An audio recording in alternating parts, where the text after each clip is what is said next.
Hello, Jedi Knights and Sith Lords, and welcome to a very special edition of the Star Wars Artifact Show. I'm Dominic, and this is my co host Eric. And today we have the pleasure to have our very first guest on the Star Wars Artifact Show, and it is no one else than the great Tom Spina from Regal Robots. Tom, welcome to the show. Thank you, Dominic, for that very nice introduction. Nice to meet both of you guys, Eric as well. All right. So, just to begin, the interview, I'm going to start with a little icebreaker question. Sure. So, uh, from all the Star Wars projects that are out, Mhm. which one is like your favorite? It could be a movie, it could be a series, Ooh, it could be a novel, it could be a comic book, right. Yeah. Uh, anything. the let's see here. Oh man. So, so this is kind of a tough one for me. I was actually just talking about this with Rob at the studio the other day, and so I'm of an age where Star Wars came out. I was about five, the first Star Wars, Okay. um, and that made a huge impact on me. In particular, the cantina scene, which Hmm. was like the number one thing in my life, really for like the last 45 years. But so the first one is always my go-to. That said, Empire Strikes Back was so amazing and is such a great film. However, the thing that we both kind of hit on was that we were old enough, because Rob's maybe a year or two younger than me, but we were old enough to know Return of the Jedi was coming, and we had that great cliffhanger at the end of Empire that in a way it like that felt the most satisfying, I think, of them all. And there's something really magical about that one that I go back to a lot, and I can watch it on repeat, and I just never get tired of it. So it's like, is Star Wars is probably my favorite, Empire is probably the best, but Jedi might be the one that holds a special place in my heart. Yeah, it's the whole story arc, right? You got it all together, and that's what makes it when Yeah. we talk Yeah. about in the famous scene, what was it in those movies where they're talking about what's the trilogy? Because there's only one trilogy, and was it Clerks or something like that when they have that Yeah. conversation, right? Because there's Yeah, only yeah, one yeah. trilogy to Star Wars, and it is when you think about it, it's perfect. The movies are completely different.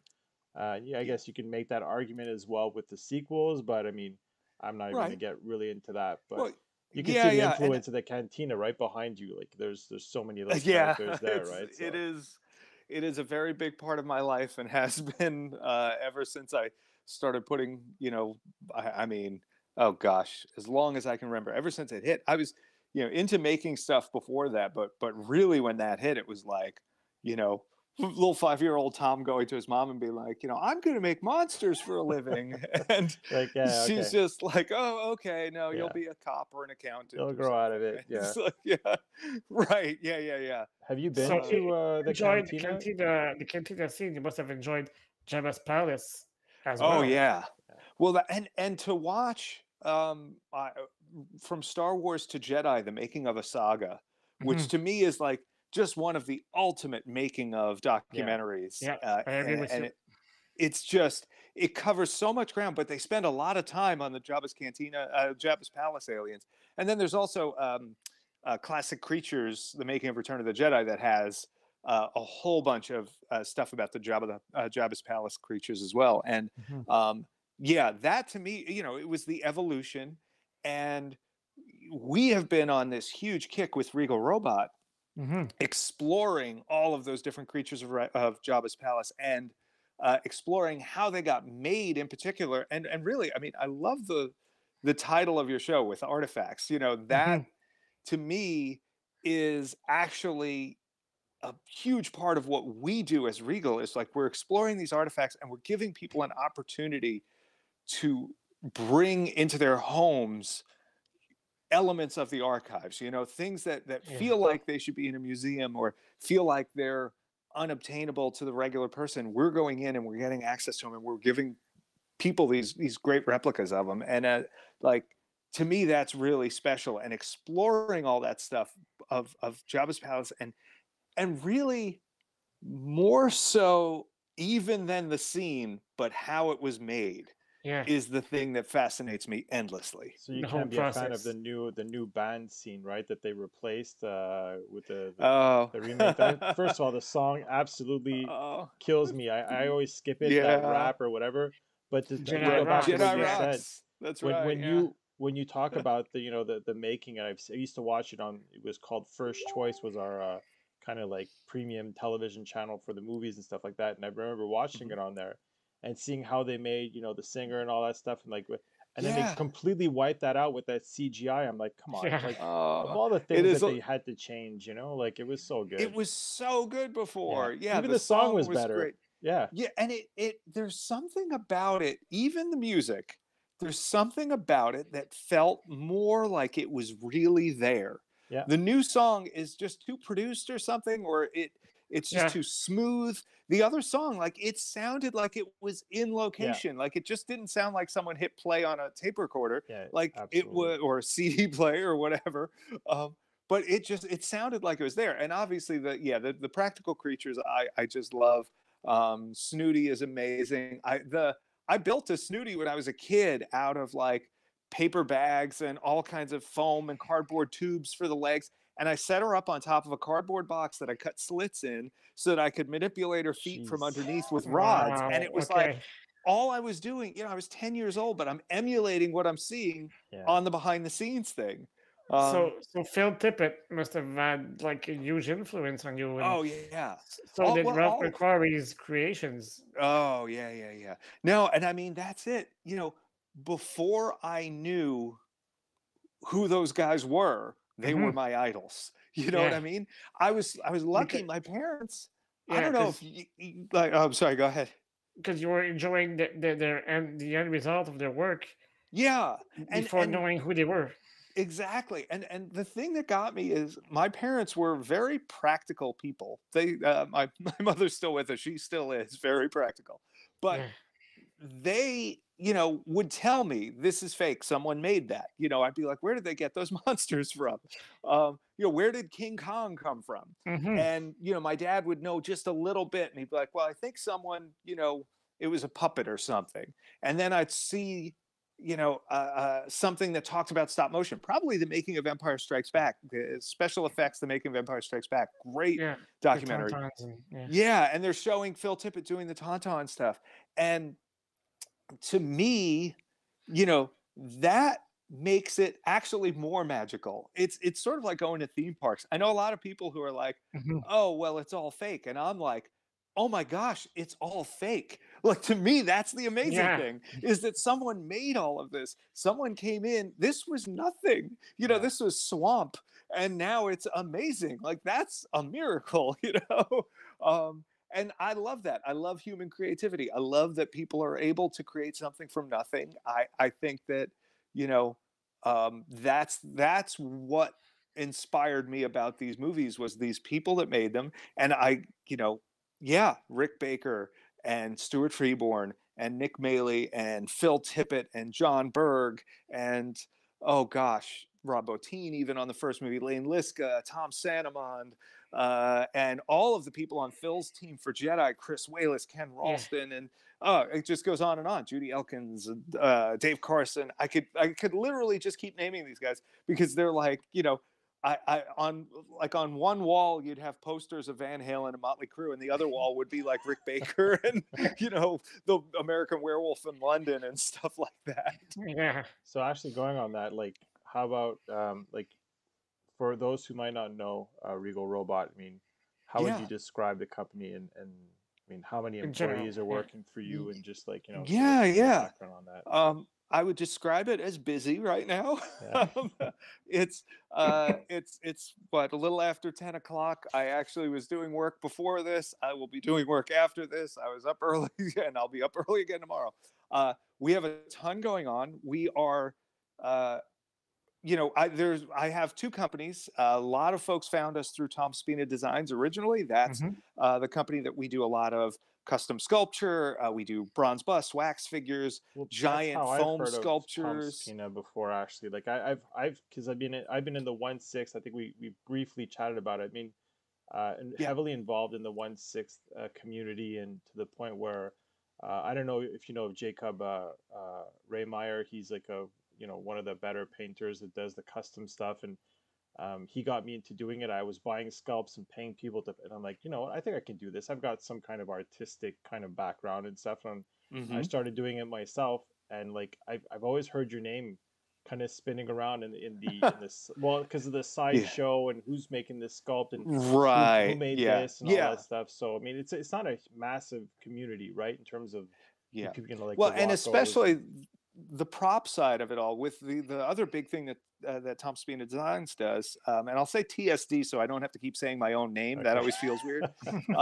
It's like everybody's asked, like, oh, if you had a time machine, what would you do? And it's like, would you go kill baby Hitler? And I'm like, well, yes, but I'd also go back and tell myself to name the business not after my own name, because Yeah. there's a lot of people that work for me and make me look good. But we do a lot of this restoration of original props. We've worked for collectors and auction houses and things like that, but also for like the Lucasfilm archives and the Henson archives, and so on. And it's that's really where we made a name for ourselves, restoring these old pieces of history, artifacts, right? Like Yeah. the thing that was in the movie, the thing that you saw on screen is then in front of you and you get to fix it up, and so taking all that expertise and taking all that experience with real props that my crew has had, that's what sort of expanded into Regal. We also, we're weirdos.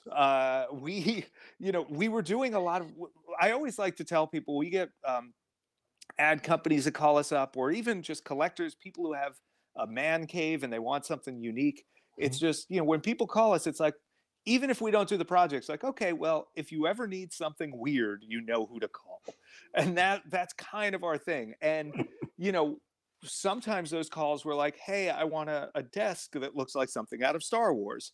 And so that's where we come in and make the Han Solo in carbonite desk, or we go to Star Wars Celebration and we're thinking like, what would be something that is really us? And what we came up with was turning a dewback into a sofa from the first Star Wars, which, and we actually scanned the last existing head from one of the dewbacks, from the production of Star Wars, to do it, because that's the thing. It's like we want that authenticity, but we also want that kitschiness and that fun. And some of the stuff you're showing there, that's like some of the collectible stuff we're still doing. In fact, they're working on 2 of those Tauntauns right now, and a batch of those Chewies are just starting up. We also have a few of the life-size 7.5-foot tall full body Chewbacca's in the works Chewie right now. is scary looking. Like there was another picture that I showed. What was it, last week, Dom, in our stream, and like it's looking right at the camera. I'm like, well, I wouldn't be able to have that in my living room staring at me the whole time. But luckily a lot of people out there do want it in their living room, so that's good for us. Yeah, but it looks too so real. real. Like, but it's so Thank great. you. Like I can't even imagine the hair work that goes that's involved. So how many Trandoshans do you hire to get those pelts? Quite a few. Nice one. Yeah, it's funny. If I can tell a quick story about the Chewbacca project, that has been a huge passion project for me. I have always been this huge Stuart Freeborn fan, and I feel like Chewbacca is one of these things that in almost any other movie, in almost any other setting, wouldn't work. You put a tall, skinny guy in a costume, you threw a big mask on top of him that really just the mouth opens and the lips curl a little bit. Yeah. All on paper, this should fail. This should not feel realistic at all. But I'll just ask the two of you, watching the Star Wars movies, original trilogy, sequel trilogy, even the holiday special, do you ever question if Chewbacca is a real thing? Or did you just, every time you see him on screen, you're like, yep, it's just Chewie? Yeah, for real.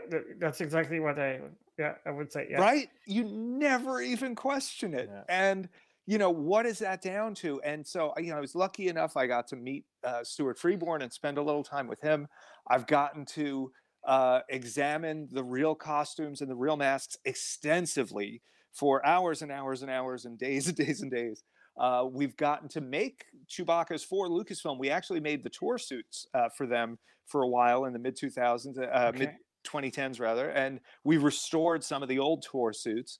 So we've had all this great experience with Chewie, but to me, the elements that make it work are Stewart's implicit trust in simplicity. Stuart Freeborn really believed in keeping things as simple as possible to allow performance to come through, and then pair that with Peter Mayhew's just brilliant, empathetic, emotive performance, and him figuring out what it took to make it come through the makeup or the mask.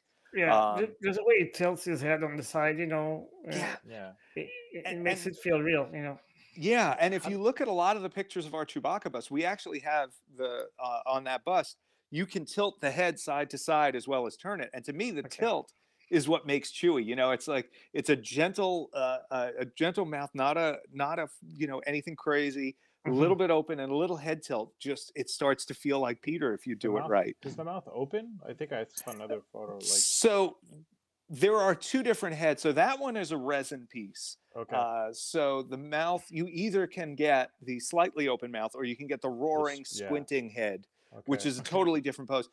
If you just had the mouth opening, the eyes don't change. But if you watch Peter when he performs, anytime he opens the mouth, he goes like, and his eyes squint up because that's what you do. And he's screaming, so of course you're going to squint. So to me, that's where it comes in, having those two heads. We have done, between the ones we did for Lucasfilm, and actually there's a great video on Tested where Adam Savage visited our studio. We had made him a mask. And that's a full silicone mask with hand-punched hair one at a time. And that actually is all mechanical. We copied the same style of mechanics that Stuart did. We made sure that we maintained the same movements. The jaw points in the same place. The pulls are in the same place for the toggles for the lips. However, we used modern materials so that it would hold up a bit better over time. But we have that as well. I mean, I'm a member of the 501st Legion, and I've seen the original Stormtrooper costume. There was the guy locally here. I think he has a copy. It's super thin. And very easily compared feels to what like a Halloween mask. Exactly. And what we're using now is like, we still don't want to sit in the, New Hope Stormtrooper because you can't really. But like I've worn them. I know it. Yeah, and then when they tell you, like someone goes, "Hey, you want to lay down and take a picture?" No, absolutely not. And then are you going to help me stand back up when I do this? And are you going to scuff out all the scratches that comes from the result to it? Like pristine, people polish them. And there's no way that anyone wants to do it. And again, standing up, you can't sit. It's so as a result for me, I actually I changed to the Scout Trooper. Oh, nice. Yeah, that's a lot more flexible down there. I'm actually I'm the CRL for the Mandalorian version of the Scout Trooper. Oh, nice. So I was the first one to finish that. So a lot more flexibility. It's got a lot more of appeal when you're with the kids. I got Grogu in the bag and everything like that. Oh, nice. Yeah. So you got that Mando era weathering is kind of fun. It's a little over the top. It's not, seeing it in person, it always looks a bit much, but it shoots great. So that's the thing about weathering. Yeah, the weathering for me personally, that was the most challenging part because there's that color correction, right, that they do on the screen, and try to find that same representation in real life that you would find with that color was extremely difficult. I went back and forth with someone else that was working on it at the same time. The way that we did it wanted to look sandy and everything like that, and Sorry, go ahead. I cleaned up my whole armor at one point because I did it. We took the pictures for the CRL, and then I cleaned it all up, went back to complete white using alcohol, and then redid the whole thing. And I'm much more happier with the end result. So doing is redoing. When you're doing that sort of thing, when you're exploring stuff, it is. I think it's another thing. A lot of our pieces get to stressing and weathering and stuff like that. There's your Trandoshan haul right there. Yeah. The Trandoshan So I team. was actually wondering, that's not all hand punched, right? No, so those, if those are the ones I think, yeah, those are the resin ones get glued hair. And Okay. what's interesting is the original Chewbacca's that Stuart Freeborn did were not hand punched. There's no Okay. hand punching on any of the original trilogy's Chewbacca's. Hmm. They're all glued hair. They're glued very well. Yeah. And actually, it's funny, even around the perimeter, they're actually kind of glued a little rough because, you know, you work fast when you work on a movie. But I've trained the folks that work with me to do really good hand laying hair, and the trick of all of that is doing a very little bit of it at a time and making sure you're getting very feathered edges. And there's there's definitely our little tricks and tips about it, but it really, you can glue hair up in a way that will make people think that you punched it. It's almost like you have. Dave Elsey, who did the effects for Episode 3 in Star Wars, did the creature effects. He always had a statement saying it was silicone for show, but foam if you're a pro. Foam latex, you have to really have some skill to paint and make look translucent and things like that. Okay. But silicone gives you some translucency, and it has, it kind of gives you a head start. But that mindset of, just because something is the more maybe high tech or more precise thing doesn't mean that the old methods still can't work. But again, with Chewie, we're matching what those are supposed to be OT era Chewies. So we're going to match what Stuart did. We're going to glue these up. We have done a few with punched hair, but those are always when they need to be a silicone skin. And the silicone glues aren't as forgiving when you're doing hand laid. Okay. So those kind of have to be punched. That said, for both of them, and again, this is just like the real suit, the cowl, basically like from about here back on the head, is on a fabric backing. Okay. And that's the way the real mask was. You had fabric back stuff. They did hand tied. Ours are machine tied, but and then from there forward, you lay that up by hand a little bit at a time. It takes a fair amount of time each head. This is not something that's done in a matter of minutes or even hours. I've done 1/6 hair on like a Joker, and it's like we're using it's not, I forget what it's called. It's like some kind of like sheep hair that we use because it's got to be, try to make the scale a little bit. Crepe wool, probably. Yeah, something like that. And it looks really weird. It's like a little creepy bag of hair that you get. And I've tried to do it, and I had to learn that, especially like, where he's got the crease in his hair. And especially at that scale, using the glue is very sensitive. It can look very blotchy, but like, I can't even imagine like doing this as well. Like how long it must take. Because the thing is, you can rush it, but it shows, right? And yeah. Well, and it obviously, it depends who's doing it. Some folks are faster than others at it, and it depends sometimes how many you're doing at once. Sometimes you're faster if you're doing two heads at the same time, because your glue can dry on one while you're working on the other. Or if you've got your hair pre-mixed, because we use, I think, 6 or 7 different blends of hair that we hand blend because, looking at Chewie's hair, everybody thinks, oh, it's just light brown and dark brown, or it's light brown and gray. And, the light brown is a mix of about 5 colors. The gray is a mix of 5 other colors. And then even within the brown, there's 3 or 4 or 5 different variations of that brown on the face. Because when Stuart made it, he didn't have a giant box of machine blended hair. He had his different colors that he was using. And as he got to different places on the face, he was like, oh, this should be lighter. This should be darker. This would be a little more colorful, or this would be shorter or stubbier, and maintaining that and maintaining consistency with that over the course of making, in this case, that was, 50 plus heads at the same time. Now we tend to do them about 10 at a time. It's a challenge, and we've got some stuff set up to try and keep it. We've got sort of demo heads that we've made, and ones that are lined up with different color codes for different blends of the hair, and we've got samples of each blend that you're matching every time. But it's there's no shortcuts. It's not something where you can just come in and be like, oh well, we've done this now. So many times we've made Chewies, because prior to this, we did a batch of them for the solo movie release for Gentle Giant. We did these life-size Chewbaccas with them. Different colors, and, right? So we had, what was that? It was different colors, right? I think it was a little darker. A lot lighter. Oh, okay. Yeah, it was, well, the actual Solo movie, he's a little lighter Yeah. and he's a little redder. Um, and he's very twisted. You know, he's got a lot of pieciness. The mouth is a little different than the classic, but the ones that we did with Gentle Giant are actually a little darker than the OT because of the hair choices that were available and the time frame that they needed it. Okay. But you know, so we did like 50 of them then we did 50 for our own run. Now we've done a whole bunch for life-size figures and for the next bust that we did.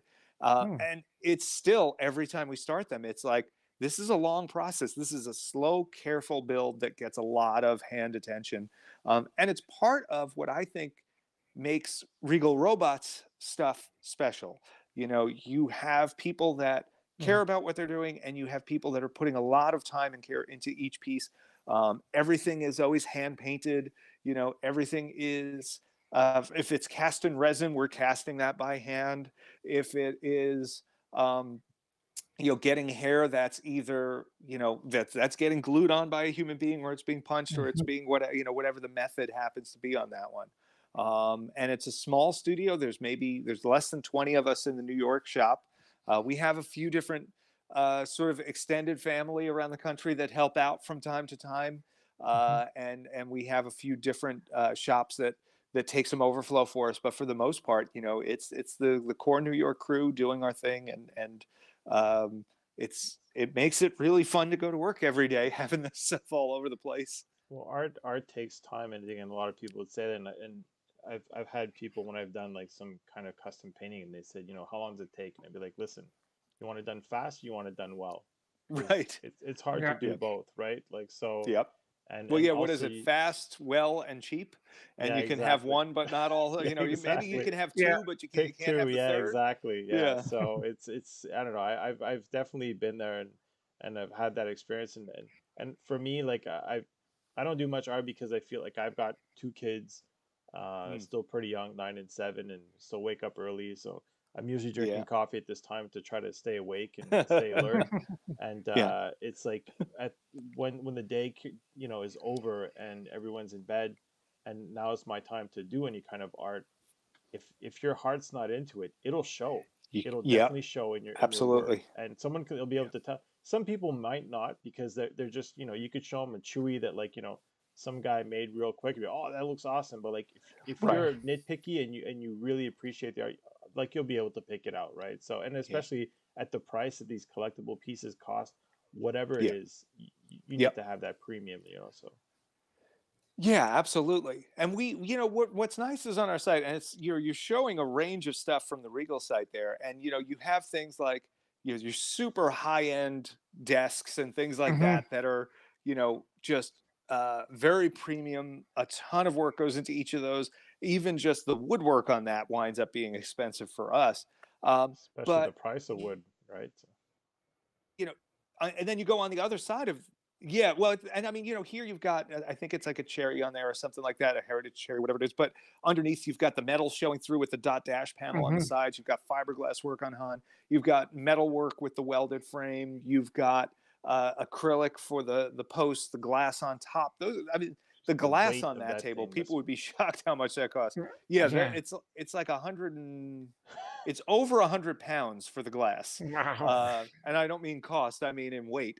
But the you know, the other stuff though, I saw you had some of the magnets showing, like the Bantha magnet and stuff like that. You know, that goes all the way down to like $29. There's even $19.99 now. We've got these great embossed metal plaques that to me feel like that old, like, vintage lunchbox kind of vibe about them. Stuff that, you know, just instantly brings me back to ham sandwiches and chocolate milk Yeah. at school. You know, but and a lunchbox that I was smuggling Star Wars figures into school so we could play on the playground in the sandbox and make Tatooine, you know, like have the Sarlacc battle in the sandbox at school.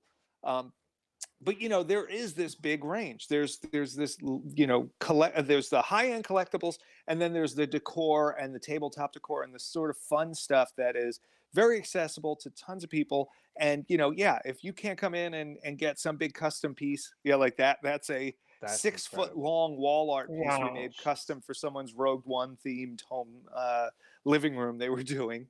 So these were like right next to each other on the website. I had to put them both just Yeah. because they look so So incredible. those are on opposite walls in the room, and yeah, it was someone who came to us and said Rogue One was her favorite in the films, and she wanted something custom made, something that no one else had, and so those are all hand carved.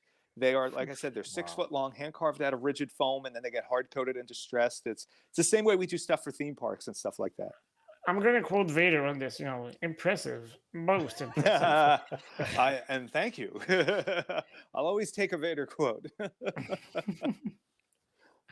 Unless it's excuse accepted, Captain Nita. Right? Yes. Podcast over. Tom's gone. Yeah, these they're actually working on right now in the studio. We've got about 150 of those to make. So for the last week or so, a few people have the glorious task of cutting thousands of strips of fabric and fraying all the edges on them by hand, and then weathering them up with paint and other methods. It's a ton of work, but like these are the details you're going to put in for the price that people are paying. What kind of, so this is me, I guess, asking personally, like what kind of like paint do you use for your weathering? Careful paint, special paint. No, it really depends on the piece. It could range anything from acrylics, things through airbrushes. It could be dye. I mean, it really, every piece is different. Even spray paint comes in the mix. It's just like doing it for a movie. It's whatever works. Whatever gives you the look you need. The cool thing on this was not so much the paint, but actually the fabric, which isn't available anymore, this particular weave. Anytime I've ever seen fans done, and I mean, I had made a couple Tusken Raiders back in the day myself for a store display for it was some of the first Star Wars stuff I ever made was, or at least, professionally or whatever, was for store displays. I had done a couple Tusken Raiders, and, the fabric that you can get out there doesn't have the same weave and the same density as the stuff on the real masks. And, once you get to go and see the real thing and hold it in your hands, it's just like, you don't want to compromise. So we actually had to go all over the world trying to find the right fabric for that, and wound up finding someone that could custom weave it. And so we actually had the head fabric on this is actually custom run because we just couldn't find the right stuff. So it's again, that's the kind of detail we're going into on this stuff. But to me, that, even before we start weathering it, even before we start distressing the edges and doing all the physical breakdown of it, it looks so right just because the weave is right. It's really cool to see. And it's, I guess, since it's a 1-1 that you can get the fabric, I guess, that is easier to, because the thing is, once the scale goes smaller, it's like I mentioned with the hair before, the scale goes smaller, you can't use the same material because it'll be too thick, or it won't fray the same way or whatnot. So. Exactly. Yeah, it'll fray too big. I mean, if you tried to use this fabric on a miniature, forget it. It would look gigantic. It would look like he had giant fray all over the place. Yeah. Oh, for sure. So this is one of the more recent pieces that I noticed here. Yeah, that just came out yesterday. Actually, we debuted that. Do you want to give a bit of background, I guess, because it's sure. I guess the concept, right? It's not the correct. He does look a little bit different than what we're used to. He definitely does. Yeah. It's funny. He looks more like Stuart Freeborn to me, which I don't think Tony. So in that photo is Tony McVeigh. Tony McVeigh is someone who is another of these idols of mine that I never knew I had. It turns out, so he's a British sculptor. He worked on the Dark Crystal, which is amazing. I was an absolute Muppet and Henson nut. Jim, when people ask the question, I'll tell you what, I'm going to ask you guys a question because I'll tell you my answer to it. But if you could have dinner with one person, alive or dead, who would it be? Oh, God. First. I was about to say the same thing, Eric. That's a pretty darn good question. I think I would say George Lucas. Yeah, that's a good one. Yeah, that's tough to beat. Yeah, because he's the guy who started it all. I mean, I have this show because of him. You have your I your have my business because of livelihood him. with him. Yeah, Yeah, that's it. So, absolutely. I mean, Mhm. I remember where I was, the color of the couch I was sitting on when I first saw A New Hope. I was 5. It was my neighbor, and he just recorded the movie on a VHS. He put in the cassette and was like, "Watch this." I was like, "Okay." And I remember when I first saw Vader coming in the 10 to V4, Oh, I was like, "Oh my god, what am I watching?" And I'm 5 years old, and yeah. I'm telling to myself, one day I will have one of these helmets. Mm. And fast forward 1992, 93, I went to MGM Studios. At that time, it was not Hollywood Studios; it was MGM Yeah, Studios. MGM. I still call Yeah, it MGM. yeah, and they had those cheap Yeah. Vader replica helmet. Yeah, With the like, Don Post. yeah, dumb post. Yeah, so sorry about dumb post.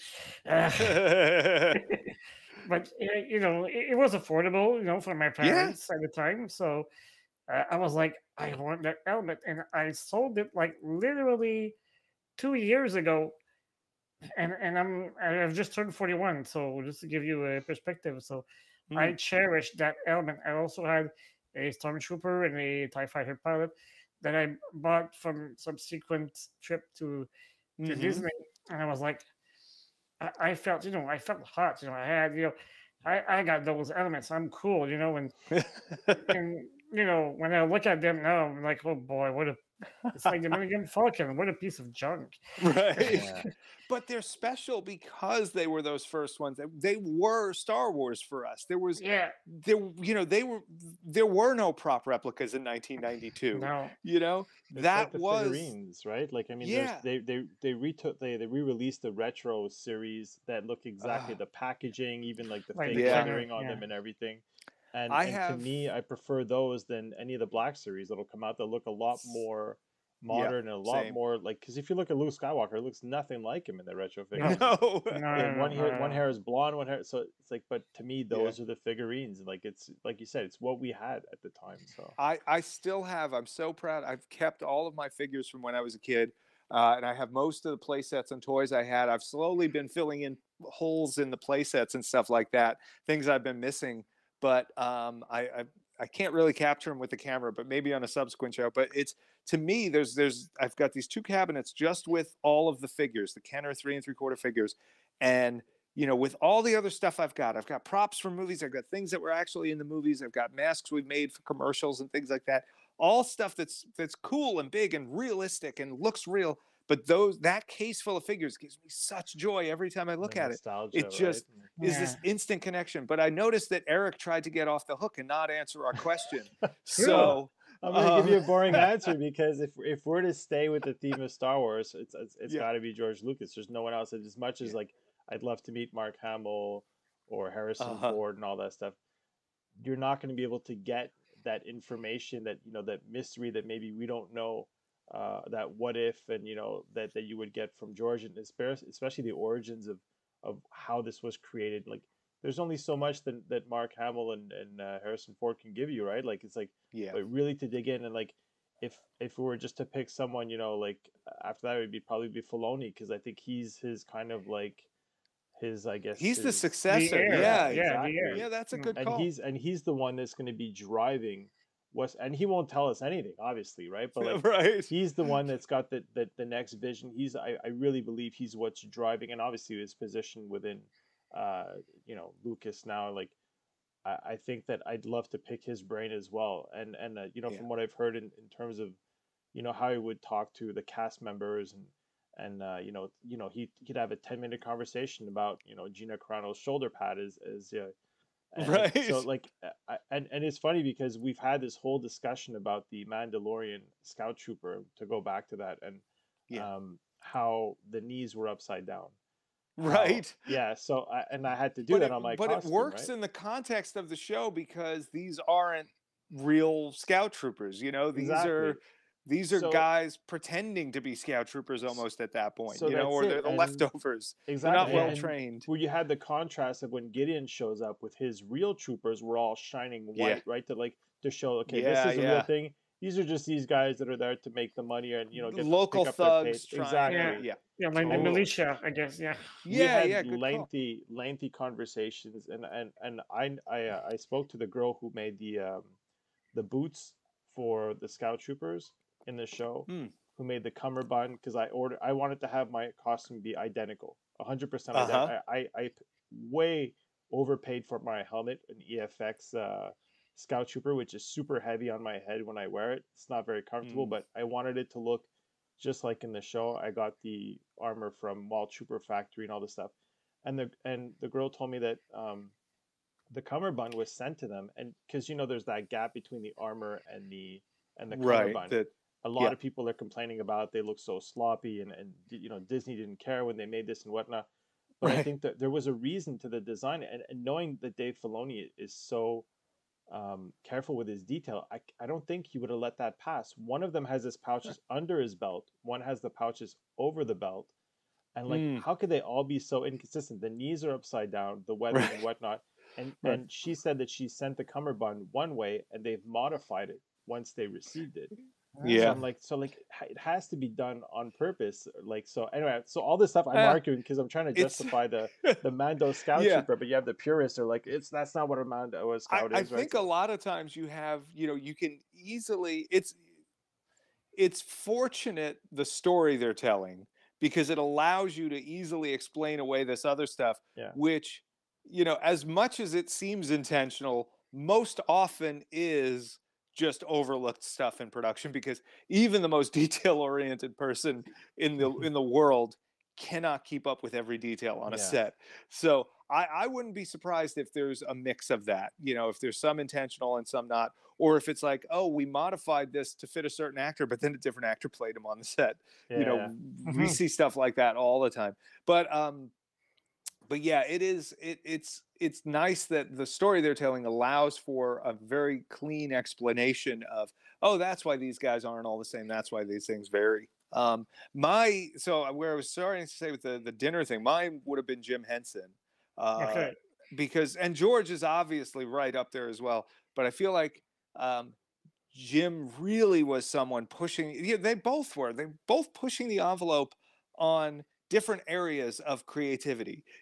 Mhm. Jim was pushing it in special effects and puppetry and creating new realities in different ways, and George was doing the same, but just with more, more towards the film aspect of it. but Jim was um also creator and performer as well, right? So Exactly. yeah, Yeah. Yeah. And honestly, I'm lucky to know, I've talked with a bunch of folks that have known him, and to know a whole bunch of folks at the Henson organization. I got my start at the Henson organization. My first internship was Wow. at wow, Sesame Street, and knowing the legacy he left behind really tells you the impact of the human that he was, and it makes it, that much more intriguing to me to go, to someday speak to him. But back to the baby there, if Well, we yeah, can, which we just before, totally got completely sidetracked yeah, by but me. before you go on, you mentioned Sesame Street, and Yeah. I'm a French Canadian. My mother tongue is French, Hmm. and uh, I grew up watching Sesame Street, and it was my first contact with the English language, Oh, wow. and that was my first school, to learn English. There's a lot And of people's. yeah, and I remember, when I was young, I was counting, to from 1 to 20, and yeah, watching the Count and Groover with his Yeah, little yeah. cape, his Superman cape, Yes, yes, Super and Grover.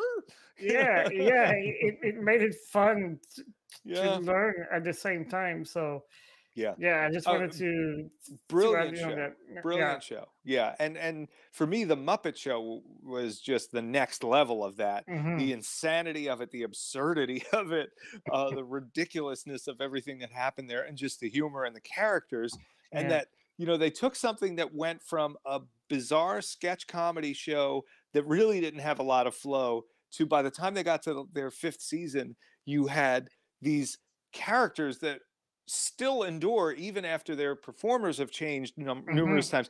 You know, Everyone knows Fozzie Bear's character. Not just that they know Fozzie Bear, but they know how he is. Everybody knows how Yeah. Kermit is. Everybody knows Miss Piggy's foibles. You know, it's like this is they created you know, this world of characters that endures, and it's amazing. Hmm. But Tony worked on The Dark Crystal with Jim Henson prior to Return of the Jedi.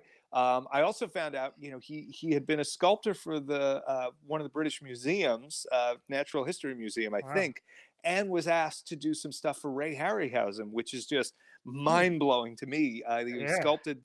I want to say it's the baboon from Golden Voyage of Sinbad, and one other. There was another beast in that same movie he did. Maybe it was um, it's the baboon who plays chess, I think. And then there's one other, and it's escaping me right now. But anyway, um, you know, all of that's great, but for us as Star Wars fans, Hmm. people are going to know him because he sculpted the um, the original Salacious Crumb. Wow. He not only sculpted it, he created it. He, you know, there was no design for Salacious Crumb. There wasn't a concept maquette or anything like that. He came up with that just on his own and made the puppet. And Hmm. they liked it, and George said, "Well, let's have him be Jabba's little sidekick here." And he That's also worked on a lot of other things. There's footage of him sculpting size Snoodles. He, gosh, he sculpted a whole bunch of stuff. But the other thing he was big on was when they were trying to do the Rancor, they did a man in suit version of the Rancor that didn't work. Um, but Okay. he actually was pretty integral in sculpting on that. I think he sculpted the miniature Gamorrean guard that the Rancor chomps down on in the puppet at the end. Um, you know, so it was a big part of Return of the Jedi. Obviously, Salacious Crumb endures. Um, we're lucky to have known him for a while. I'm lucky to know a lot of folks that were inspirational to me. And you know, people say don't meet your heroes. I say the opposite. I Yeah. have been so blessed and you know, fortunate to meet and to get to know and to interact with so many people that inspired me and still do. And it's like I'm like the luckiest Star Wars kid in the world. Um, but we actually had Tony sculpt this Salacious Crumb for us. So when we did that replica, it was sculpted by the man who sculpted it for the movie, Wow. based on, you know, all this new reference that we got them from the archives and Hmm. things like that. And you know, it was a wild project. We made 150 of those in the shop, and we do them in batches of about 12 or 15. And you know, just to see 12 or 15 monkey lizards lined up is pretty crazy on its own. Yeah. um, but yeah, so Tony also has been working on the Mandalorian and Book of Boba Fett and all of these other shows, helping them do concepts. Which is, there's a great thing that Favreau and Filoni are doing. You know, they're going back to these original artists, and they're bringing Phil Tippett back in the fold. They're bringing guys like Tony back in the fold, so that as they're designing their new creatures and things like that, they're keeping, you know, in that they're being cohesive to the visual language of these movies by bringing these people in. Um, and so Tony had the privilege of being the first person to sculpt Baby Yoda, you know, Mhm. Grogu as he's known now. Yeah. Um, Christian Alsman did a two-dimensional sketch, and they gave that sketch to Tony, and then he sculpted this maquette right here. And we were lucky; he had held on to the mold for that, and we were able to use the original mold to make a master copy to work from for our edition on this. We also had great pictures from Tony of his original paint on the sample that he sent to production, so we were able to match that paint really well. He hand painted the original maquette, so we hand paint the duplicates, and we try and match his strokes and style. He's got a little spatter here, he's got a little wash there, that kind of stuff. And it's just, it's a really brilliant little sculpt. It is different enough from the original to make it special, but it's still cute, and it's still, you know, like a funny little old man. And Yeah, he it looks definitely a little bit more aged than the Grogu that we yes, know now, right? So yep. But it's a nice interpretation of Christian's sketch. And here's one of the things about Tony that I think makes him really special. He could just be saying, you know, people could ask like, "Oh, did you sculpt Baby Yoda?" And he could go, "Yeah, that I did that." Anytime you ask him about it, the first thing he says is, "Well, I was handed a beautiful sketch from Christian Alsman. he always credits Christian sketch. Wow. And I think that's just such a nice thing. And so for our edition, if people are looking at that plaque, there's two signatures. The first one is Christian Alsman, who did that first sketch. And then the second is Tony, who actually made this three-dimensional interpretation of it. And they were both really cool about that idea, about them both being a part of this and showcasing each of their work in it. And when you get this, it actually will come with a 5x7 of Christian sketch as well. Wow. So it's really like, we call it a tribute to the artistry behind the scenes. It sounds kind of hoity-toity, but to me, that's what makes our stuff special. We are trying to celebrate the people that inspired me and the people that I think have inspired a lot of other folks. And maybe we're introducing them to these people. You know, these aren't guys that, you know, necessarily got top billing in the movie. They're not Harrison Ford or Mark Hamill. Yeah, for sure. And especially in the world of 3D right now, right? Like, it's just so easy. Yeah. I found anyone can go in and make a 3D sculpt, but this is completely different. And you were talking about and how this the is sketch traditionally comes to work. sculpted. Exactly. This is all and it hand shows sculpted. in the Mandalorian series. Like, that's what everyone I think loved about it, is it wasn't the CGI. And to go back to, like, it was a lot of Jabba's practical. lair, like you know how they replaced that, like a lot of practical like effects that everyone was craving and thought that they moved away from. And I know that you're talking about, like, the, you know, the designer or the sketcher. Like, I've seen a lot of statues from like I think it's Diamond Select Toys. I know a lot of one of the guys that does a lot of the 3D sculpting, but there's always that credit Really? to, like, You got to put me in touch with him. Look behind me. Sounds like you got your next guest. I have like no, 15 you know, busts from Diamond it Select wouldn't be, behind I me. guess, a bad idea. The thing is, like, but he takes that design, like, so, like, when he's done, like, I don't know, like if it's a Captain America or something like that, well, the pose and everything, he didn't come up with that, right? There's someone who sketched it and said, this is my view of it, and then he can interpret it into 3D. You know, everyone's got their thing, and it's the same thing. That the reason I do some paint work is because I can't sculpt, but the sculptor can't paint. So it was good for me. Like, that's how it goes through one process, goes through the other. But not everyone's aware of all that kind of behind the scenes stuff, like you're saying. Like, you think, oh, here you go, that guy made it and painted. If he wants to buy something, can you sculpt this and paint it for me? He's like, it doesn't work that way, right? Like, it's exactly. And when you're talking about a piece like this, you know, there's all these different companies that make dolls of Baby Yoda, or they make statues of Baby Yoda, or they make, you know, a very high-end replica of Baby Yoda. Sorry, Grogu. But these are artifacts of the production. These are, you know, direct copies of what they did to produce it in the show. And it is, to me, more than just a representation of the character. It's actually a little piece of the history of the character and a chance to, you know, bring that into your home. And even if you have one of these replicas or a doll, whatever, you know, to have it next to it with the sketch, to me, is like, that's a really cool display, because now you're not just saying, oh, that's my Baby Yoda doll, or that's my Baby Yoda statue. This is now like, oh, that's the evolution of a character. That's how, you know, this really, I mean, let's face it. Is there anything that's come out in the last 30 years of Star Wars that hit bigger than Grogu? Absolutely Nothing, right? not. You know, Darth Maul maybe, and then, you know, but really, like, I mean, you know, what else is as huge as that is? And to be able to showcase the history of that character in your display is really a kind of cool thing. And that's what our stuff is all about, you know. And people who go to our page, and they can see the decor section, they can see the furniture section. When you go to the collectibles, the archive collection page, you know, it's called the archive collection for a reason. It's we're trying to give people a chance to bring the archives into their home a little bit. We're lucky, you know. We've worked with them for over a decade doing things like restoration and stuff like that. And, you know, now we're lucky as a licensee that we get to go in and examine these real props, and people maybe can't get that close to them. So we're using, every bit of technology we can, high resolution scanning, sometimes mold and cast, sometimes it's, more reference based on fabrics and things like that, and sampling and color matching and all of this stuff. We're taking all of that so that people get a chance to bring a little of that into their homes and get something that, look, the Don Post mask satisfied us for a while. It scratched a certain itch. And it's still special. And honestly, I wish I had some of my Don Post stuff from when I was a kid too. But it would be in a nostalgia way. Whereas this stuff to me feels like you're getting something that, you shouldn't have almost.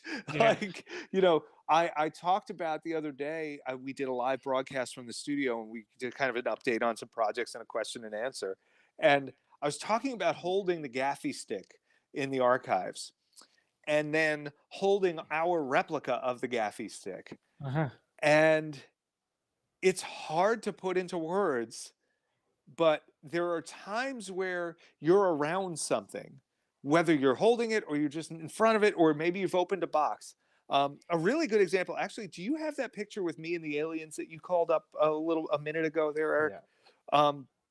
So this was a shot from when we were doing a TV commercial. It's actually from 2011. Wow.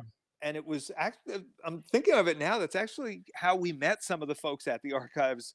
That one, right? They were on set with some of the prequel aliens, and we were helping them dress people and take care of their monsters. But the stuff in there was all stuff that my team had made for this commercial. We've used it subsequently in other Mm-hmm. commercials and TV and stuff. But the Gotal alien there with the big horns on his head, Yeah.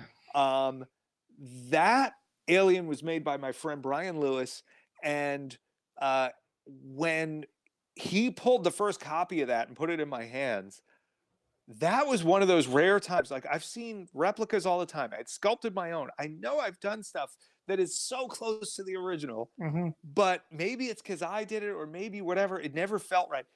This thing, when I opened that up and looked at it, it was just like, it gave me the chills. I was like, this just feels like the real thing. And that's the way those gaffy sticks are. The A New Hope gaffy we did, it sold out in just a few days, but holding that immediately like takes me back to holding the original. Like, it has the same feel, the same heft, the same weight, the balance. It's just a weird thing to get your Mm-hmm. head around. And it's cool that we get to give people the chance to have that feeling. Yeah, for sure. And you mentioned being a licensee. Yeah. How hard was it to get the license? Oh my God. Because I'm sure that's a whole story. Yeah. So in erring on the side of a little bit of caution and kindness to Mm-hmm. the Disney company, Yeah. I'll say this: it was a tremendous challenge to get the license in the first place. Mm-hmm. It is probably a bigger challenge to maintain and to go through all of the various steps and checks and balances that come with having a license. I think there's probably, whatever people think it entails to do that, Mm-hmm. it's probably many, many times more than you would I, expect. I've painted I painted a Captain America prototype for Diamond Select Toys, and the most stressful moment of my life was when it got sent out to see if it was going to Yeah. get approved or not. And Yep. I remember, like, because I didn't know the whole process. I found out. Yeah. I work in the hockey industry, and I know that, like, it was hard just to get. They were doing goalie masks with Star Wars stuff on it, Oh, and you had to nice. send everything. And what they sent, they said, no, we want you to design. Like, they went back and forth on the designs. Yeah. We don't want It's this, we don't want that, and it was the same thing. It's so stressful. Like, Well, they're on top of it all, right? I remember a Philadelphia Flyer goaltender uh-huh. who had a Yoda painted on his Oh. helmet, and the color scheme of the Flyers is black and orange. Orange, yeah. So Yoda had a orange lightsaber on the Oh, on the helmet, Wow. and I remember that Lucasfilm was so mad they bought the helmet from the player just to have it removed Oh gosh. from activity. Jeez. And they told him, well, you can have one, but the blade has to be red. White, green. I mean, Green, yeah, so yeah. yeah, green. Did you So just make Yoda a Sith? yeah. I think for a moment, yeah. I think we've just hit on a new sequel trilogy. Yeah, true. Or maybe I'm Yoda goes tapping dark. on one old Clone Wars episode when Yoda meets like the Sith version of himself Oh in a wow. vision. Huh. Um, Now Eric is laughing because uh, this afternoon I give him a class on the Clone Wars and Well, oh. tell him I'm have you seen the Mando, like the new Mando that came out yesterday? no the I, Bad Batch. You mean the Bad Yeah. Batch? Oh yes, yeah, I sorry, it was the did. Bad Batch. That's what. So there was Oh, two kind of like incidences where I asked a question to Dom. I go, "What about this?" And he's like, "You don't remember this?" And he talks about a story arc in the Clone Wars, like in super high detail. And I'm like, uh-huh. I don't even recall that ever happening. But you didn't just say, "Oh yeah, that's the character from this." He almost like gave me the script like scene by scene and Right. I'm like, man, I don't know how you remember this. Like I've gone through it once, but like because of that, just like I want to go back and rewatch it because I mean Yeah. Dom's always giving me like when we do our live, he's always the one that's like, I go to, oh, what's this? I tested him before, like name me all the species in this scene, and he's on top of it, man. I'm like I'm not even like close to his level, but that's what makes it fun between us in the interactions. You were talking, Well, sorry, about Yeah. the level of Oh no. approval and all that stuff that Yep. was going back and Well, forth no, there. and you rightly point out the stress of waiting for an approval. We definitely know that. Um, the We're lucky. We have very good partners over there. In particular, our product development partner at Lucasfilm is outstanding. He totally gets what we're doing. He pushes us to be better, which is, not always what you want, but it is what you need. mhm. And he is someone that encourages excellence and really drives us to do the best we can with everything we do. But the main thing is he gets it. It's weird.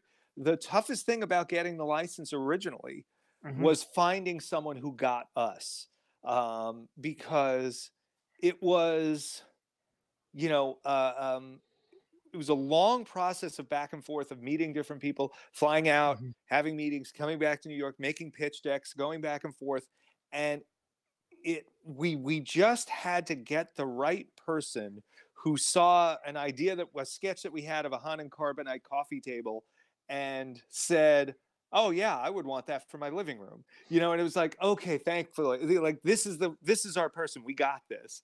Yeah. Prior to that, we were pitching all this crazy fun stuff, and they just were like, well, I don't know if anybody wants that, or I don't know if that's really a thing, or it's too close to this or too close to that.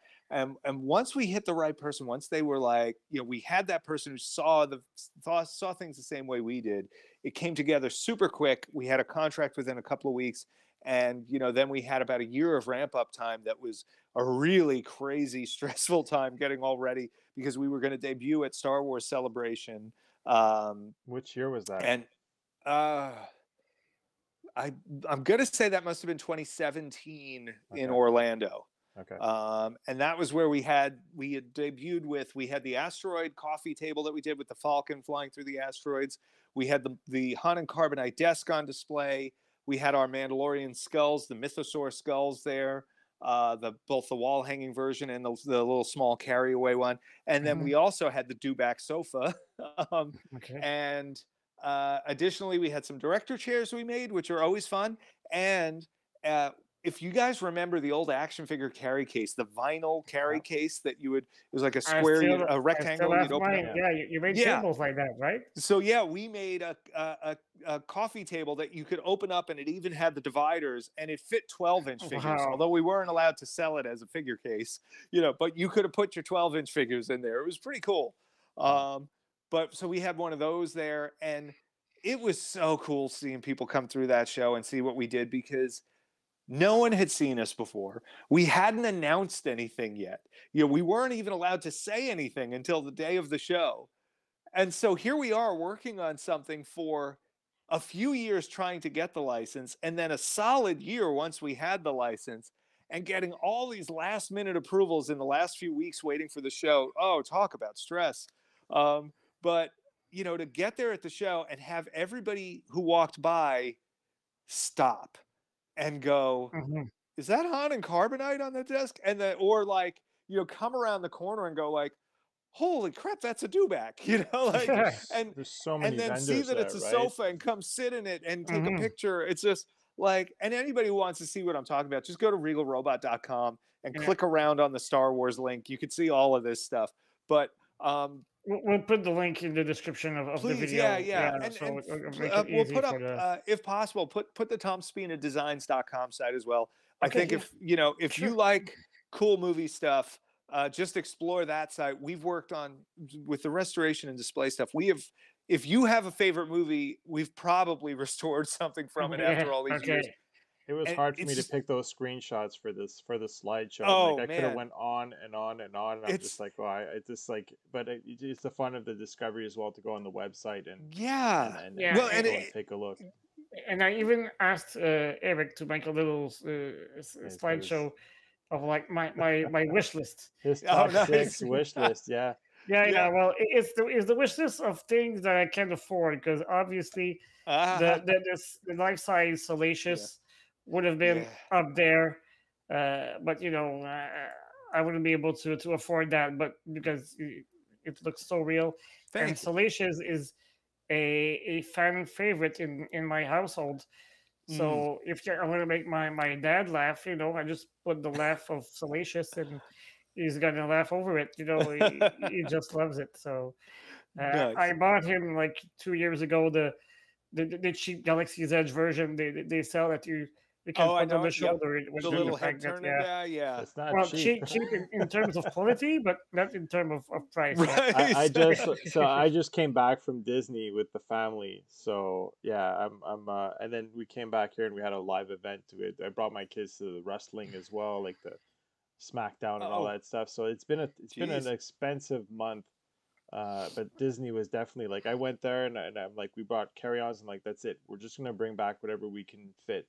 So at first we were like, okay, if we can't bring this back, I had already booked the lightsabers and I knew Uh-huh. I could bring that back. And at one point, I spoke to the our guest services at the hotel. I said, "How much is it to ship stuff back to Canada?" And she said, "Well," so she gave me the price, but she says if you once you get to 160 or something like that, she's like, you can send back $800 or $10,000.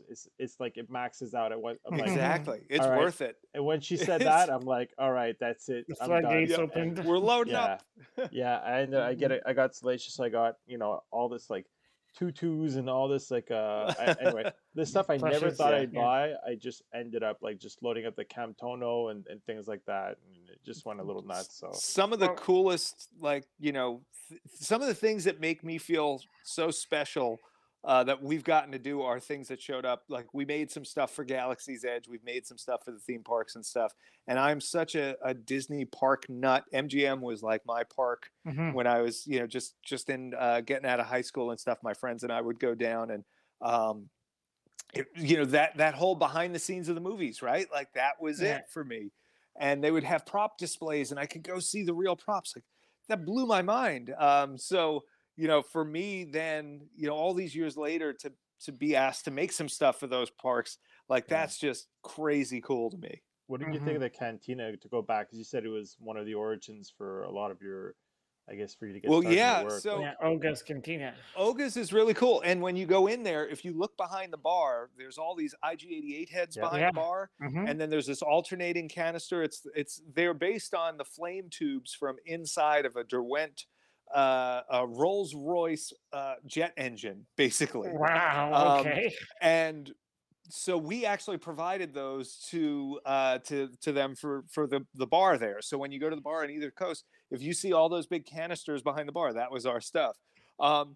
So it was really cool to see that. It's funny, the the slightly cooler experience for me. So we've gotten to recreate the cantina 3 or 4 times now for different projects, Wow. and Okay.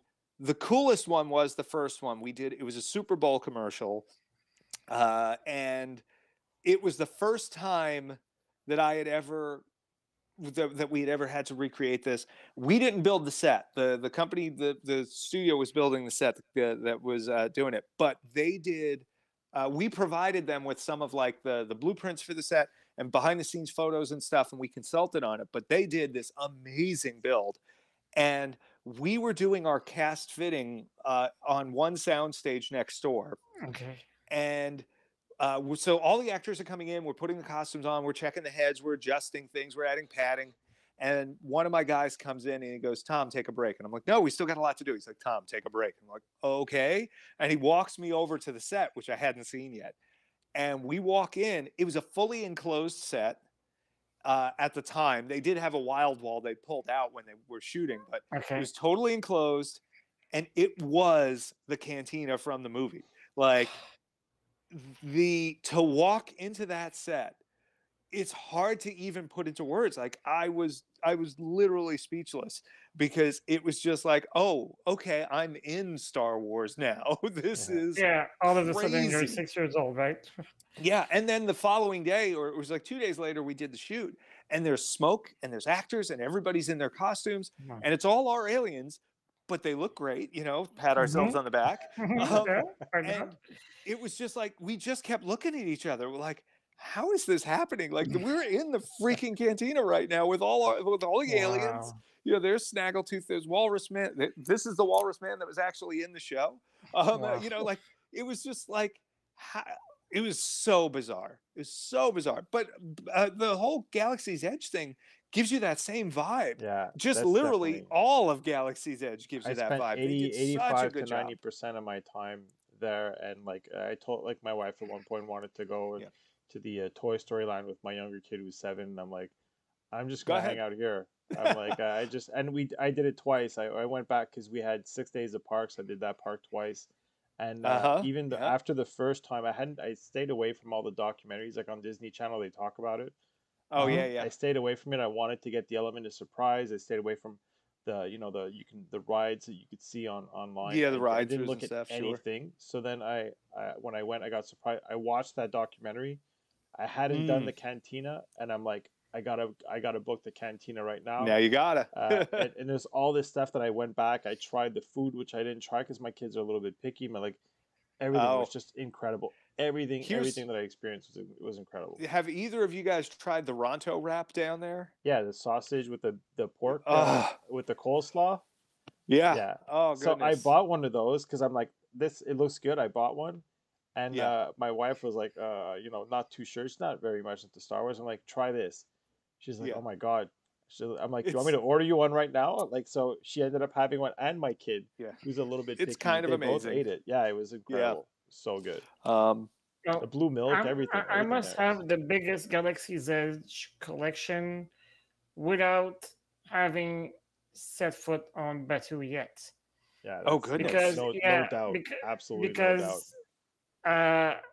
I was supposed to go in June 2020, but you must have heard of a certain pandemic. Yeah. And all my plans crumbled. And because of my condition, I only breathe at 20%. So if I got the virus, I wouldn't be talking to you. Yeah. So everything was put on hold.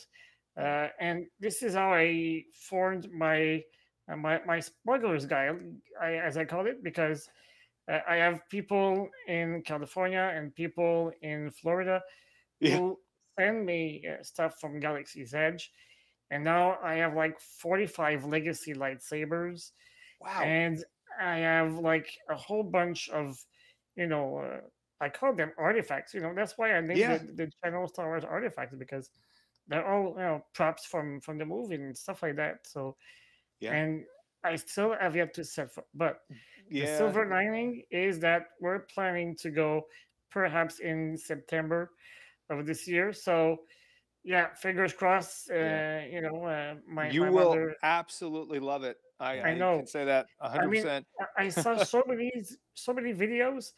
I could serve as a tour guide in Galaxy's Edge, and I've never set foot there. So I'll say this: when you go, the number one piece of advice I tell people is look up, because even in the common spaces, they put so much stuff above you. Yeah. There's and then in any of the shops, especially. So Eric Baker was in charge of the set dressing and stuff like that for that section of the park. Okay. And he's brilliant and he's amazing and super fun. Just one of the nicest people you'd ever meet. And his whole thing is, in a shop, merchandise goes up to about here, and then everything above it is his domain. And he fills that space with so much stuff. Where you buy the kyber crystals and lightsabers and those, like that store, I forget the name of it. Doc Ondar's. When you look behind the staff up above, it's insane. Yep. All the stuff that's there. And you can even see the Lost Ark from Indiana Jones. Yeah. Well, if you happen to go into Doc Ondar's and you see the Cantina band instruments or some of the instruments from Jabba's Palace, that's stuff that our studio made for it. Really? There's also a gaffy stick we sent over there, although they reproduced it in actual wood, but they used ours as the one-to-one model. And one of our Mandalorian, the Mythosaur skulls, is actually on the high wall in Doc Ondar's, way up at the top behind Doc himself, actually. It's crazy to see that stuff too, because like I can go into that shop and spend hours just looking at all the stuff up in the air. All the goodies. But then to go through, and I don't even remember doing this stuff sometimes. Like you go in and I'm like, oh man, it's so cool to be here. And they're like, oh look, Cantina instrument. Oh wait, no, we did those. It's like, but it's just so exciting to see. And yeah, when you get there, man, you are gonna absolutely love it. I think even the ship above, it's Docking Bay 7. Oh, yes. We have the 77 written on it and the 83. 80. And the one inside, it's 80. Yeah. So, so much attention to brilliant details. Stuff. Yeah. Yeah. Absolutely brilliant. Dom, do you want to talk about your top 6 list of things that. Well, top 6, that I think I might be able to afford at some point. Yeah. Obviously. That grav charge magnet is amazing. We saw. Thank you. We saw it in episode 1. Yeah, again. So you might get a peek in orders. I don't know. Nice. It wasn't strong enough to take down that crocodile turtle. But I saw someone today say they should be making the armor out of that guy's skin. Yeah. Never mind like the Beskar. This stuff is the toughest thing in the world. What have I put next, Eric? I think there was the that one from the Kenobi series, I guess, right? Thank you. Yeah. Sean Fields digitally sculpted that one. That was a lot of fun. When you say it's magnetic, am I mistaken? But is that like a magnetic? It's just a helmet? Yeah, it's just we basically call them magnetic mini sculptures. So those are two different ones. The one with the removable helmet, those are flat on the back, but it's basically 2 magnets so you can lower the helmet on and off, like in the scene in Empire Strikes Back. Okay. And then the one to the right where he's all battle damaged, that's kind of the front half bust, and that's based on the Kenobi series. Okay. Oh, those look absolutely amazing. Oh yeah. I love that piece. I mean, it was a deleted scene, obviously, but there's so much history behind that, and it's a must for me. We use that logo for our spoiler warning. That's great. Yeah. So I don't know if you can pop it up. That's brilliant. So, but that to me that's like peak Regal robot right there. It is a small thing from a cut scene, but it's cool and it's graphical and it's interesting. And if you're in the know, if you're one of these people who knows what it is, it's like a club.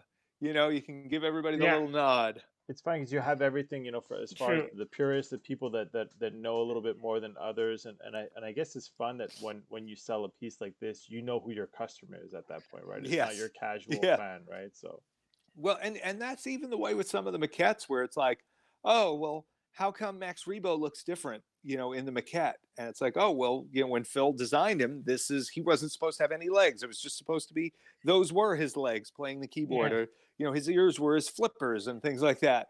That to me, it's like, it's almost, sometimes we have to like educate the customer, or it's not even educate. It's like, we get to tell the story, right? Like we talk with the people who made it, and then we get to share their story with people.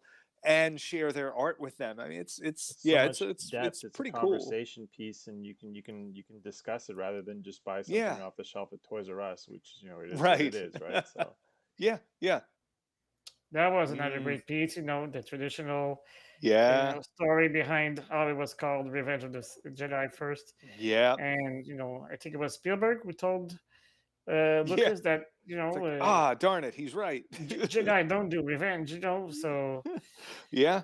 And yeah, that was the poster that was up ahead of time at my local theater. And so to me, wow, that image is burned in my brain as like forever. that was my anticipation for Return of the Jedi Yeah, was this Revenge of the Jedi poster. So to see it, to me, it's like when we started doing these plaques, I was like, we've got to get Revenge in there. Like that's the cool one. absolutely. Yeah. So go to the next one, Eric. Well, Uh, Docking Bay '94, another classic. I yeah. mean, And if let me ask you this, Dominic. When was the first time you noticed the 94 on the wall? it took a while. Right? Me Yeah, too. it took a while. Yeah, Yeah. yeah. To me, it was like, gibberish, Yeah. unreadable numbers. Yeah, just And I think markings. I noticed it when I started to train for trivia contests. Mm. And I was like, oh, okay, so that's Docking Bay '94. Okay, right. So check. Yeah. Now I know it. And being Yeah. a fan of G.I. Joe, now I know, and knowing is half the It's battle. half the battle. Yo, Joe. Yeah, and we Yeah. just actually finished painting up. I think they just a handful of those. They were wrapping them up just today. So yeah, it's that's one of my favorites. what's it what's it I'm made like out you. of? I didn't see it for decades. Like I want to say that um, I want to say it might have been Pablo Hidalgo's original. He had a website where he was going through the background of the first movie and Okay. pointing out different things. This is before he even worked for Lucasfilm. Wow. I think he was at West End Games maybe at the time, but it was. I feel like that's where I first noticed it. Look at that! Look at the Harry And Potter skull over there with the lightning on it. Yeah. Well, that's it. Of course, the logo from Boba Fett's Yeah. shoulder, but yeah, interpreted as a real skull. That was hand sculpted by Mio Nakamura, an effects artist friend of mine. She's amazing sculptor, and the folks who made the mold on it are even more amazing because it's a complicated piece to mold. And what are both of these made out of? Like, So those are resin, polyurethane okay, resin. We don't use like polystone, which is more brittle and has a lot of fillers in it. We use polyurethane, which is just a little more flexible. safer It for shipping is as well, I guess. And a little bit, yeah, yeah, yeah, but Hmm. it's on both of these are what's called rotocast, so they are hollow on the inside. okay. The skull actually has a rigid foam filling inside. The 94s are just hollow, but they're cast very thick. I want to say they're a quarter-inch thick. So they're super durable. They're very heavy. The skull has a sawtooth on the back for hanging, and the skull is actually fully detailed on the back too, which is wild. And then the 94 has a keyhole hang, so it just takes a nail on the wall or a screw. and the final piece is Han in carbonite. I mean, He's been talking to me about that for a few weeks. That piece is how. We just finished a bunch of those too. Yeah. yeah, And it's nice because it's not quite full scale. It's probably about half scale, I would say. okay. And it's not, because the full size piece is huge. Oh, I'm sure. Yeah, We get people all the time who are like, oh, well, could you make a Han Carbonite life size that I can hang on my wall? And it's like, first make sure you really have the room because yeah, it's massive. Yeah. But yeah, this was like, it was something I came up with. I was like, is there a way to make a presentation that isn't so tall? Because there's so much of this that is just his torso and legs, sure. like, and it wound up working really nicely in that square presentation. So we pulled that together after we had done the skull, and I was like, let's keep it similar to it in, not scale, but visual mass. Yeah. And The that way symmetry that of the display, right? I guess is like yeah, have so them that if next to people each have other. one, it Yeah. doesn't overpower it or Yeah. anything like that. Yeah. And Sure. we do that a lot. The magnets are one of those things where we've now got dozens of these things, and some of them are creatures. Some of them represent very big creatures, a bantha or a rancor or whatever. But what we try and do is make sure that all of them have a similar mass, that they're, maybe they're not the same exact height, but they feel similar, or they don't look like they're visually taking up too much room next to the other one and overpowering things. Trying to keep it just cohesive as a line. And that's actually more challenging than you'd think doing this stuff. Hmm. So it sucks, but I think I have to wrap it up for tonight. Yeah. But I hope you had a good time chatting with us. I did. Thank you both. Yeah, it was a lot of fun. Thank you. And if you want to, you can come back anytime you want on the show. Maybe we'll do a episode 2. I want to see a trivia night between the two of you. Oh my God. Goodness. Well, just give me the behind the scenes trivia. I don't do well with actual character names and stuff, but if you ask me like what the crew called somebody behind the scenes, I probably know it. Well, I guess we would complement each other pretty well, because I'm good with all the on-screen stuff.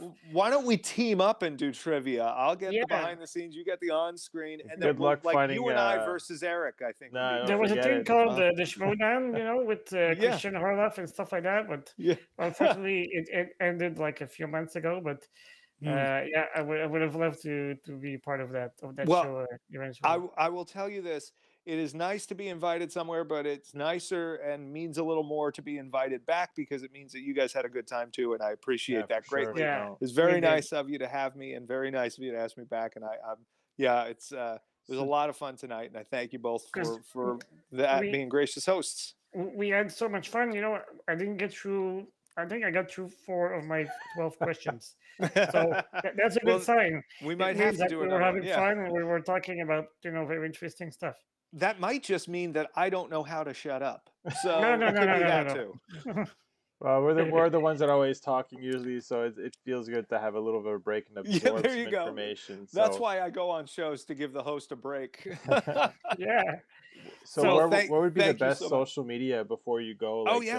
So at Regal Robot and at Tom Spina Designs, you'll find us on everything from Twitter and Instagram and Facebook to YouTube and such. What I would say is also Pictionary. Jesus, pardon my language. Pinterest is the other one that we are. But if you are on Facebook, we have a behind the scenes group for our core fans. It's called the Regal Robot Fans and Collectors Group. There's only about 800 people in it right now. It's just started. But join us over there. You'll have to hit join and answer a few questions, so we know you're not a robot.